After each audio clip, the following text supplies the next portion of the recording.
Hai everything, thank you udah klik video ini dan selamat datang di update. Ada apa nih di internet nih?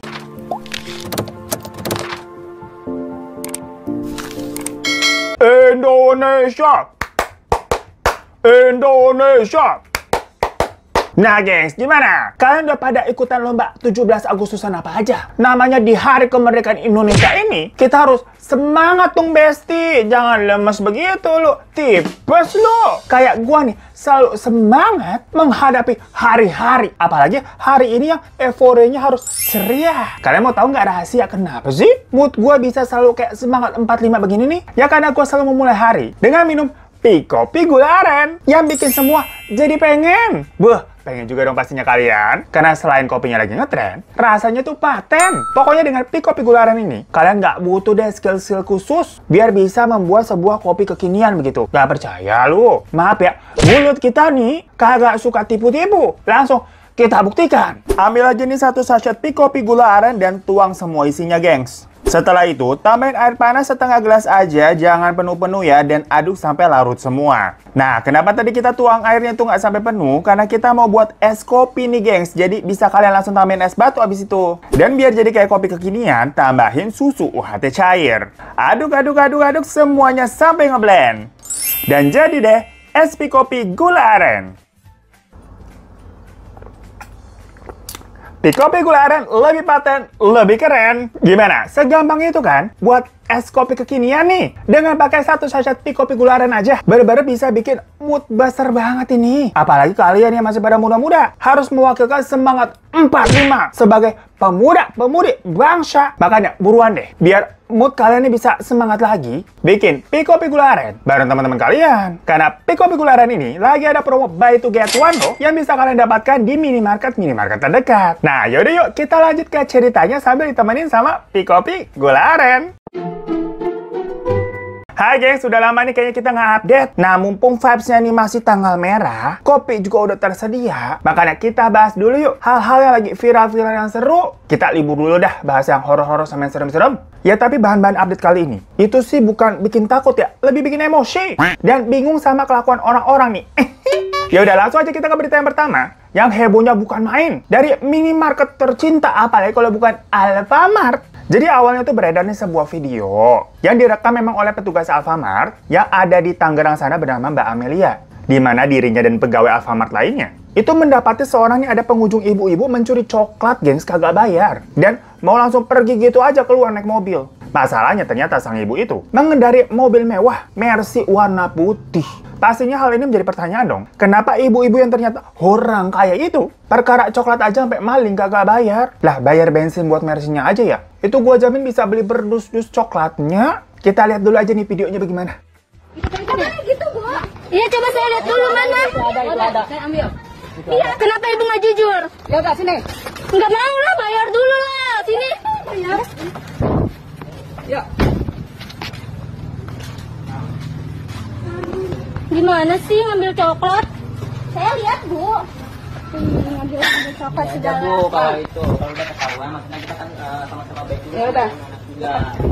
Jadi memang terlihat ya si petugas Alfamart itu mengikuti sang ibu-ibu sampai ke parkiran depan. Dimana tadi ibunya mau langsung nutup mobil, tapi karena rame-rame nih, akhirnya dia masuk lagi ke Alfamart. Dan katanya telah mengembalikan coklat yang tadi dia ambil. Nah cuman memang tidak ada rekaman proses mengembalikan coklatnya tersebut tuh gimana. Apakah di situ ibunya juga sudah meminta maaf atau belum? Yang jelas setelah videonya tersebar dan menjadi viral, pastinya netizen itu langsung pada komen. Kok orang kaya mobilnya Mercy, coklat dong sampai ngutel sih, malu-maluin? Intinya lebih kayak komen-komen begitu. Karena gimana pun juga, walaupun coklat memang nilainya nggak seberapa ya, tapi yang namanya nyuri tetap nyuri. Ya salah, gengs. Ditambah lagi tadi tuh background kenyataan kalau ternyata si ibunya itu orang kaya. Mungkin beda cerita kalau di sini yang ketangkap anak-anak atau ibu-ibu miskin yang biasanya suka nyuri-nyuri susu gitu kan di minimarket ya. Ya perkara pasti faktor ekonomi, nggak punya duit. Walaupun salah, tapi kayak orang mengerti, oh iya nyuri pasti tuh dia nggak punya duit. Nah pokoknya intinya komen-komennya di awal sebenarnya hanya sebatas itu. Nah cuman mungkin karena banyak orang yang mengenali si ibu ini, yang ternyata bernama Ibu Mariana. Mungkin Bu Mariana jadi merasa malu nama baiknya tercemar. Ya balik lagi sih, ibu ini kan orang kaya yang ternyata punya sebuah counter HP di ITC BSD.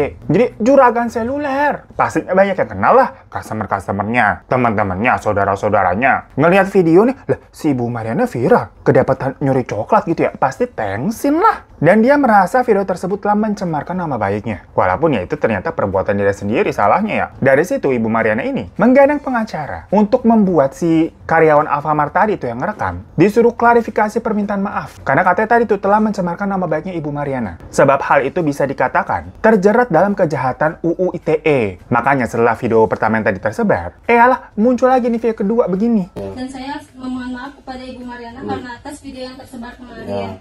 Dan alhamdulillah hari ini sudah diselesaikan secara kekeluargaan. Lah di situ orang-orang pasti jadi heran ya. Ini yang nyuruh siapa yang minta maaf siapa? Rame lah viral dianggapnya Bu Mariana ini semacam power abuse. Mentang-mentang kaya bisa bayar pengacara nih dan menekan karyawan Alfamart untuk meminta maaf. Yang padahal jelas-jelas itu kesalahan Ibu Mariana yang kepergok nyuri. Jadi perkara nyuri coklat yang paling harganya 10.000 sama 15.000-an ya. Jadi viral banget kasusnya. Dan sampai bayar pengacara yang mestinya itu bisa sampai berjut-jut tuh. Mahal. Lah daripada uangnya kan maksudnya buat bayar pengacara ya. Mendingan beli coklatnya aja berdus-dus tuh, puas gitu, makan tuh sebulan coklat. Kayak nggak ngerti makan tabiat orang-orang bagaimana sih mikirnya. Netizen pasti langsung menghujat perbuatan Ibu Mariana ini. Karena apa sih jelas-jelas ketahuan maling nih kok malah karyawan Alfamart yang disuruh minta maaf. Pokoknya masyarakat tuh sampai menuntut Alfamart buat melindungi karyawannya dong dari tekanan orang berduit nih macam begini nih. Nggak adil. Karena kasihan memang dilihat nih Mbak Amelia semacam kayak pressure banget, tekanan banget mukanya. Ya pastinya awam juga nggak ngerti ya takut. Misalkan aja kalau itu coklatnya beneran digondol gitu, pencurinya kabur. Ujung-ujungnya kan Mbak Amelia juga yang disuruh tanggung jawab. Gantiin itu biaya coklatnya. Akhirnya karena ini semakin viral, pengacara Hotman Paris pun sama influencer Arif Muhammad itu juga mau turun tangan ngebela si Mbak Alfamart ini. Dan ngerinya lagi, saking gedenya nih dukungan masyarakat yang menganggap kasus ini tuh aneh bin ajaib ya. Profil dari Bu Maria ini tuh spill, gengs. Emang ada gila-gilanya netizen ya? Bener-bener deh gua rasa emang ada yang kerjanya detektif nih. Cepet banget habisnya. Sampai ternyata tadi tuh diketahui Bu Mariana ini punya counter HP di ITC BSD. Yang jadinya orang-orang tuh rame-rame bikin rating jelek dan komen spam mengenai counter HP-nya itu. Kan serem ya? Intinya Bu Mariana ini diserang penduduk Indonesia atas perbuatannya. Karena orang-orang ini menganggap, ya udah sih harusnya tahu salah. Pas dari awal ketahuan udah balikin atau bayar minta maaf diem kelar. Ini kok pakai segala nyewa pengacara yang jelas-jelas dianya emang kepergok ngambil itu coklat. Dan selain mengenai tadi info dia punya sebuah counter HP, ternyata netizen juga menemukan berita kalau sebelumnya si ibu ini diduga sempat melakukan hal yang sama kayak begitu juga tapi di supermarket yaitu Transmart, gengs. Jadi lebih gede nih, bukan minimarket lagi. Dari situ orang-orang langsung menyimpulkan, oh ini sih emang udah tabiat kali ya, alias jangan-jangan emang klepto. Karena make sense nih jadinya. Ada orang kaya yang harusnya bisa lah itu bayar barangnya. Secara barangnya barang remeh ya, bukan perhiasan atau HP yang mahal. Tapi malah apa yang nyolong? Yang emang biasanya kayak gitu-gitu tuh klepto. Nah, kalau benar klepto, terus sampai nyewa pengacara, dan malah menuntut pihak karyawan. Kan kayak, hah? Gimana? Intinya, saking rame hujatannya ini, akhirnya pihak Alfamart sendiri pun, itu turun tangan membela karyawannya, dengan melaporkan balik Ibu Mariana atas kasus pencurian dan intimidasi. Barulah dari situ, Bu Mariana ini membuat konversi pers bersama anaknya tuh untuk meminta maaf atas kehilafannya, dan meminta damai dengan pihak Alfamart, terutama Mbak Amelia sendiri selaku karyawan, yang awalnya diancam UU ITE tadi. Cuma yang anehnya, pengacara dari Bu Mariana ini memang sempat mengatakan alasan kenapa Bu Mariana itu kedapatan mencuri coklat itu karena katanya nggak sadar. Jadi waktu dia lagi pergi ke Alfamart nih, banyak pikiran dan emang nggak fokus. Terus nggak sadar gitu, tangannya masukin 3 buah coklat sampai 2 sampo botol. 2 botol sampo, kebalik-balik mulu kita ngomong. Jadi ternyata sampo juga gengs diambil, cuman nggak sadar katanya. Tau-tau, celing ada di dalam tasnya. Magic ya. Namun memang katanya pas sudah kepergok dan balik lagi tuh ke dalam Alfamart, Bu Mariana ini sudah mengembalikan barang-barangnya tadi dan membayar tanpa membawa barang-barang yang diambilnya tadi. Makanya menurut kuasa hukumnya, harusnya permasalahannya sudah selesai sampai di situ. Tapi kenapa video ini disebar oleh pihak karyawan Alfamart tadi? Nah, kita bahas sedikit yuk mengenai hal ini. Sebenarnya salah nggak sih karyawan Alfamart ini menyebarkan video yang seharusnya kasusnya itu dianggap sudah selesai? Karena tadi toh Bu Mariana sudah mengembalikan barang-barangnya dan sudah membayar. Jadi menurut hukum, memang hal tersebut bisa aja aja terkena pasal UU ITE. Ya seperti kita tahu ya, UU ITE itu serem. Makanya kita tidak bisa sembarangan ngapa-ngapain gitu di dunia digital. Urutannya nih kan, ada orang nyuri ketahuan. Terus di video ini buat barang bukti karena udah dipergok. Sampai situ perbuatan karyawannya masih benar. Karena video itu memang diperlukan untuk memperkuat barang bukti kan. Tapi setelah itu si pencuri ini dianggap telah bertanggung jawab atau istilahnya menebus kesalahannya dengan mengembalikan barang-barang tersebut yang tadi dicurinya secara utuh dan membayar pula. Yang seharusnya memang di situ dianggap permasalahannya sudah selesai, case close. Nah, mungkin karyawan Alfamart ini memang tidak mengerti ya namanya UU ITE. Dia ini beranggapan ini ada sebuah fenomena di mana ada orang kaya kok nyuri barang remeh-temeh. Pas lihat mobilnya aja Mercy. Sebenarnya atau seharusnya kalau memang tetap mau disebar, misalkan kalian nanti nih mengalami hal-hal serupa kayak begini ya, amit-amit ya. Muka Bu Mariana ini bisa di-blur dulu. Karena tadi kasusnya sebenarnya itu kan dianggap memang sudah selesai. Tidak bisa dipermasalahkan lagi. Perkara udah dibalikin dan bayar. Lain halnya misalnya nih si pencurinya itu langsung naik mobil dan kabur. Nah itu nggak apa-apa dia disebar videonya tanpa sensor dengan maksud barang siapa yang mengetahui si ibu ini mohon info karena tadi abis nyuri belum bayar kabur begitu. Nah mungkin untungnya juga kasus ini tuh menjadi viral ya. Jadi ada pembelaan memang dari banyak pihak. Karena gimana pun juga ini mengenai masalah pencurian yang seharusnya tidak terjadi. Cuman misalkan bayangin coba nggak seviral ini kasusnya. Publik nih nggak tahu dan jadinya nggak ngebela. Pasti karyawan Alfamartnya itu udah nggak bisa ngapa-ngapain jadinya tambah rugi kan, kasihan, serem. Jadi kasus ini maksudnya bisa jadi pembelajaran buat kita juga untuk bisa lebih berhati-hati lagi. Dan pembelajaran juga buat orang-orang kaya di luar sana. Buat jangan seenaknya mentang-mentang pada punya duit. Cuman kalau pembahasan gue di sini, kenapa tidak nyensor muka begitu? Ya karena memang beritanya udah kesebar di mana-mana ya. Udah ada di portal-portal berita nasional jadi udah kagak relate lagi. Sampai pada gamblang gitu nampilin profilnya, infonya. Dan ditambah juga pelaku sudah mengakui kesalahannya. Jadi bukan dugaan lagi, tapi memang melakukannya. Begitu pemirsa. Hilaf.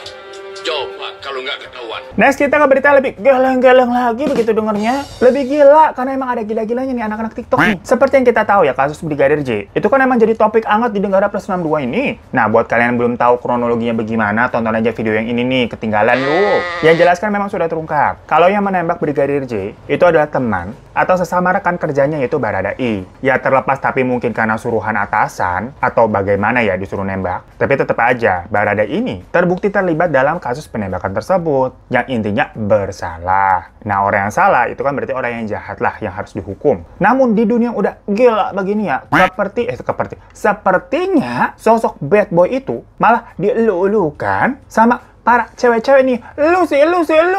Bukan lu begitu tapi maksudnya ya. Maksudnya disanjung-sanjung. Banyak yang komen nih waktu ada sebuah foto tersebar. Baradae memakai baju tahanan. Dibilang mirip Jeffrey Nicole. Lah kan ada gila-gilanya komen gitu, enteng banget jari. Abisnya banyak tuh yang bilang, ih ganteng, good looking, cocok nih jadi idola. Pokoknya dipuja-puja. Nah yang begini-begini tolonglah. Sekte-sekte yang suka bilang rahimnya anget, sadar yuk. Istighfar yuk. Ini kok pelaku malah dipuja-puja? Nggak gitu juga lah. Kesian keluarga korban yang kalau dengar hal-hal macam begini. Tapi sebenarnya memang fenomena dari pelaku kejahatan malah menjadi idola. Sebelum-sebelumnya udah beberapa kali terjadi sih. Salah satunya waktu itu yang viral Isabella Guzman tuh, yang malah diidolakan. Perkara cantik pada abis ngebunuh emaknya sendiri. Atau yang paling terkenal Ted Bundy lah. Kalau mau relate nih 11-12 sama cowok, komuknya emang cakep ya. Tapi ya penjahat. Tetap aja tuh cewek-cewek sekte rahim malah mengidolakan karena the power of good looking. Jadi memang menjadi good looking itu ternyata banyak benefitnya ya. BRB mau oplas, gua pakai BPJS kira-kira bisa nggak sih, gengs? Cukup, Mas. Kalau kamu nggak tahu apa-apa mengenai itu, mendingan kamu diem aja.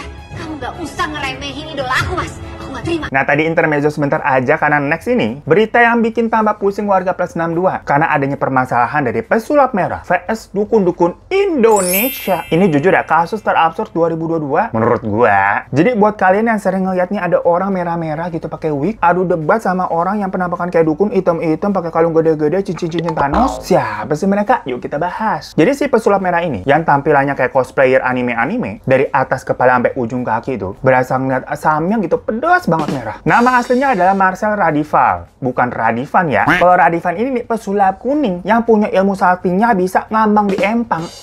Nah, si Marcel ini atau pesulap merah memang punya hobi atau expert di bidang persulapan dan akhirnya mempunyai nama panggung pesulap merah. Karena di dalam channel YouTube-nya pun dia memang selalu menampilkan konten-konten sulap di mana sering kayak membahas rahasia trik-trik dari para pesulap-pesulap dunia yang sering dimainkan. Ya namanya sulap semuanya kan emang trik ya, bukannya kayak magic gitu kayak lagunya Usi. Ku memang punya trik buat kaki. jadul banget lagunya. Dulu sering ada di inbox tuh.